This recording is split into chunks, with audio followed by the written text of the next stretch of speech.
Here we are looking at our P1802 Transformer all-in-one. So this is basically an upgraded version of the P1801 that ASUS released last year, with the main differences being that we now have integrated 802.11ac Wi-Fi.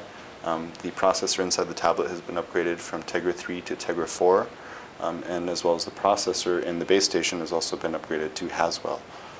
So if you're familiar with the last generation, you have Android on the tablet itself, you have Windows on the base station, and we do provide the ability to, if you remove the tablet from the base station, you can remote desktop back into the base station itself and still access Windows. So when I go and pull it off the dock here, you'll see that this is using SplashTop, or remote desktop program. It will go ahead and automatically make the remote connection back to the base station.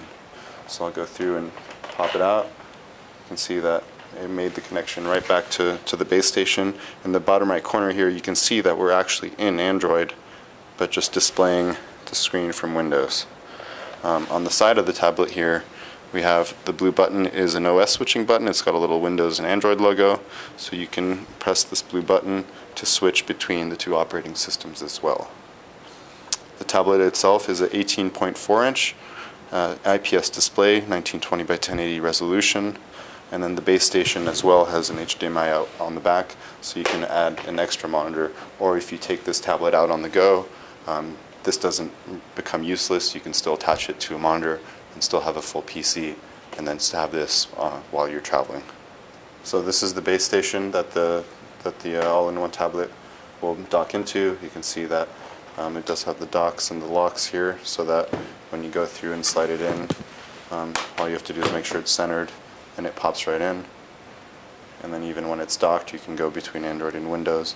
The keyboard will also work in Android as well as Windows, so the keyboard and mouse don't become useless. You can still use both. Depending on the region, you can see on the input-output panel here, you'll have an HDMI out, of the gigabit Ethernet, the power, and then a TV tuner possibility. Again, this will vary by region. The one final difference between this new model is that after the release of the first P1801, we've decided to make the P1802's tablet portion available for sale separately. So this year you'll be able to go ahead and purchase just the tablet if you want to. Of course, if you still wanted to have some sort of remote functionality to use Windows on it, you could technically do it yourself with the SplashTop application. You could install that onto your PC at home and still remote into your own desktop PC if you'd like.